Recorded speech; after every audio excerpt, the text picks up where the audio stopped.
Welcome to our posts. Today we will see stories of r/ProRevenge. Landscaping owner rips my friend off of $400, so my friend makes him incur $15,000 in expenses. Word of note, this is not me, but posting up here for a friend who currently resides overseas. Long story, but worth the read. A while back my friend was selling some stuff online, and among the items was a water heater. You know, the ones you see in every community hall/church kitchen.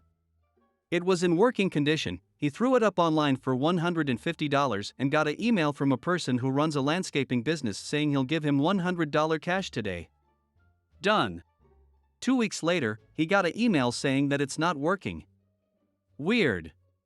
So my friend offered to give a full refund or cover repair cost if it's under $100. The guy instead sent an invoice for $400 saying the repair's been done, and if my friend doesn't pay it in 48 hours he'll send a debt collector after him.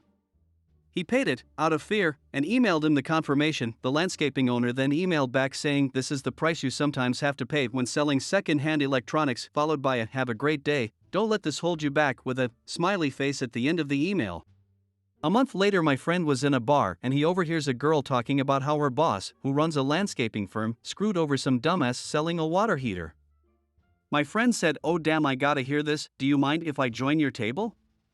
And the girl said sure and told the story. Her boss had brought a busted water heater from a second-hand store for $25 and a working one for $100 and billed the seller for the repair for the busted one before he sold it on for $300 to some community group. My friend asked who did this so I don't hire that guy to fix up my yard. Ha ha ha ha all around. She says the company name and lo and behold it's on the email of the guy my friend sold the water heater to. He was the dumbass in the story. He told me he was pretty angry about it, but COVID then hit so he had other stuff to worry about. 18 months later he was browsing the website he originally sold the water heater on and he saw a bunch of landscaping materials, shovels, gardening stuff, wheelbarrows, lights for working at night, drills, nail guns, some construction materials, and a generator.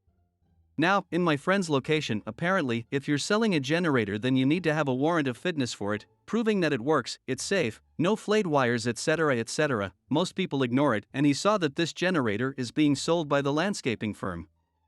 This generator, he said, just by looking at it, there was no way in hell would it have a warrant of fitness. Word of note, failure for a business to provide a warrant of fitness upon request for a generator after 2 weeks, when reported to the ethical departments and enforced by the court, the punishment is a hefty fine and the courts often force the seller to refund the affected party and pay any costs that they incurred. He talked to his flatmate who agreed that they would go 50-50 on the generator, but he would transfer the money. Now, my friend had never met the landscaping firm owner face-to-face when selling the water heater. He left it outside and pickup was confirmed via his security camera, and when he get there it was clear that the owner, this old grumpy-looking man who enjoyed yelling at his employees, had emptied out his storage unit. The owner was very much as it is, no refund, and the flatmate showed him the transfer confirmation and they take the generator for $800. No warrant of fitnesses provided. They then took it to a friend of theirs who was an electrician and he agreed to check it and give an invoice for repairs, and to quote the friend, it would be cheaper to buy a new generator, and to be honest, this generator shouldn't have been sold. It should have been scrapped. They also found that the main identifier number had been scratched off, but not a second number that is often recorded as well on warrant of fitness for tracking purposes. So they got in contact with the seller telling him the cost for repair around $5,000. He promptly tells them that he's not paying as it is, no refund, to which they then asked, "Have you got the warrant of fitnesses for this generator?" Silence for 2 days, they followed up with another email asking for it. No response. They then ask again and get an email from him saying that he'll take it back for $800. They said no, we want the warrant of fitness, and they get no response. They emailed him every day for 2 weeks, nothing. So they printed out the original item listing that had been screenshotted and had been archived on the website and reported him to the website and then the government. 4 months later my friend is in court and the guy went up to him. He tells him that he will take back the generator for $800 and that my friend and his flatmate will be going in to tell the judge that the seller has refunded them and that they want it all dropped, and that's what's happening here, full stop, end of story. They are doing what they are told to do.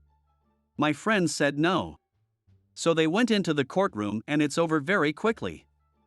The inspector the government sent out to inspect the generator stated that it was in poor condition, shouldn't have been sold, was highly unsafe, and that the seller had tried to get the generator a warrant of fitness in early 2021 but instead had been told that it was to be repaired or scrapped and that it was not to be sold. They identified it by a second number on the generator that they took down in the original attempt to get it WOF'd, which had not been scratched out like the first. The judge ordered the landscaping firm owner to refund the flatmate the $800, pay the $5,000 for repairs to the generator, and was ordered to pay a $10,000 fine, which would be given directly to my friend's flatmate as the affected party.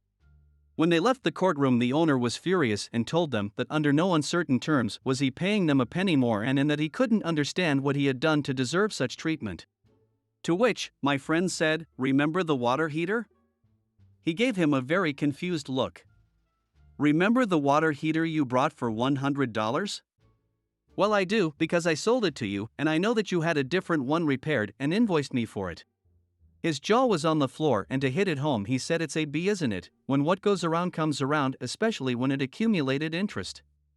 You have 48 hours to pay, or a debt collector will be contacted. Remember, this is the price you sometimes have to pay when selling second-hand electronics. Have a great day, don't let this hold you back." And they left. He paid the $15,000 2 days later.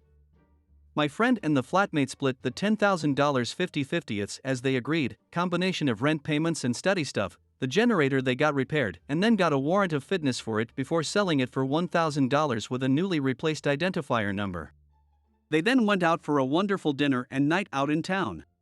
In short, old landscaping owner rips my friend off $400, so my friend makes him incur $15,000 in expenses. Next story. When someone tried to get you fired, but you have a reverse card. This incident blew up in March 2021, in the middle of lockdowns and stuff. It would probably be recognizable to people I work with, hopefully they don't read this thread, ha. It's a story about someone whose ambition was bigger than their ethics and the law, and it coming back to bite them. It's a bit long, sorry.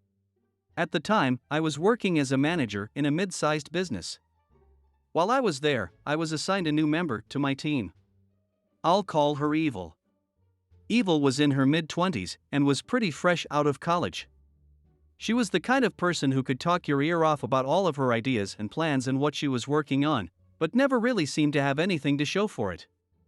When I talked to her about clients complaining that she wasn't getting back to them, she would always have an excuse about how difficult they were, how snowed under she was, and how she had written an email but it must have gotten lost in spam.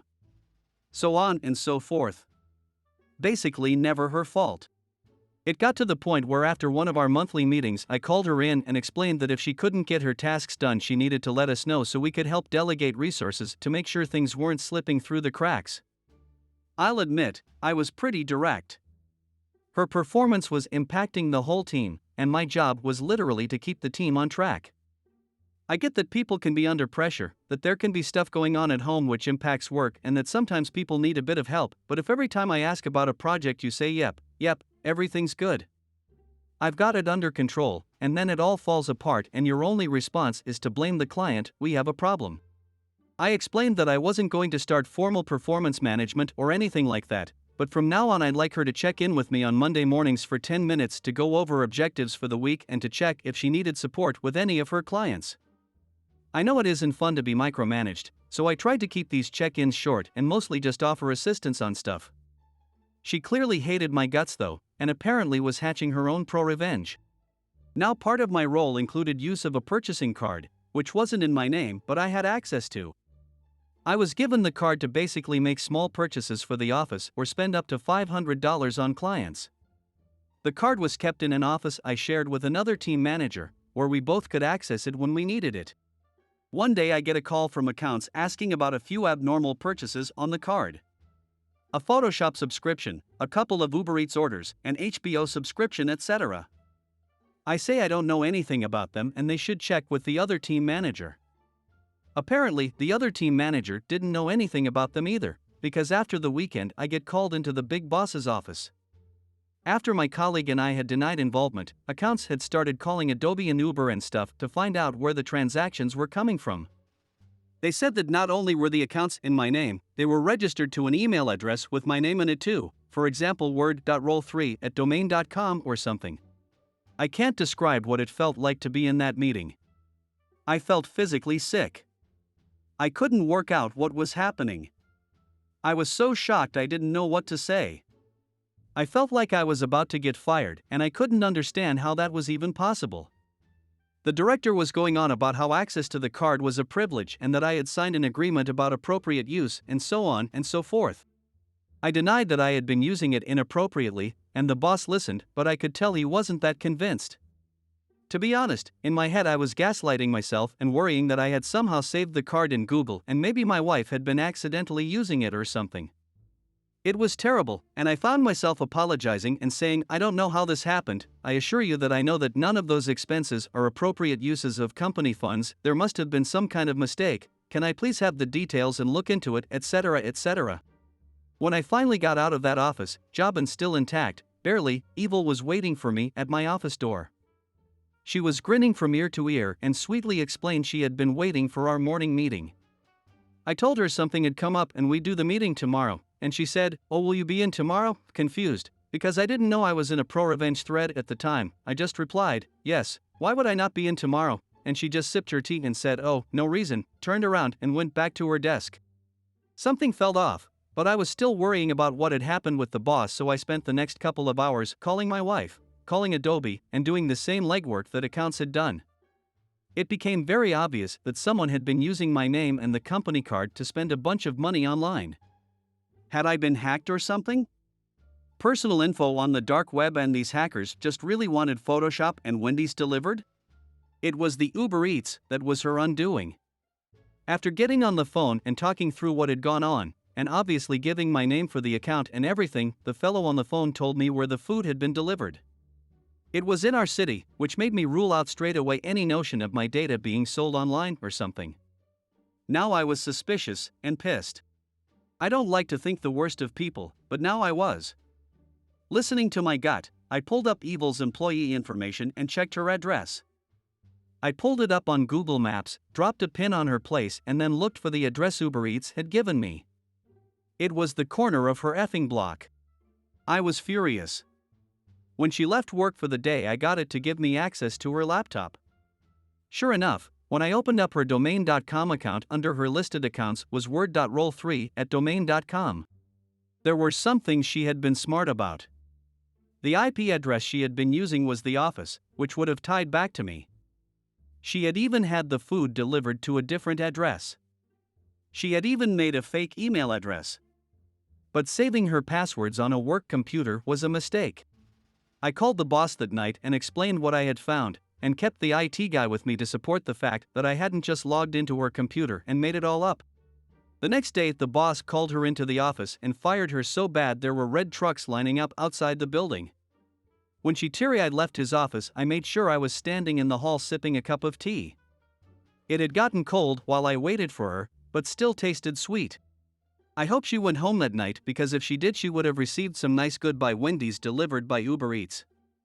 Paid for on my personal card, of course. Revenge and justice can be the same thing, right? In the end, she was fired. The boss apologized and we were on good terms when I left in October for a new gig. She never apologized and I haven't seen her since.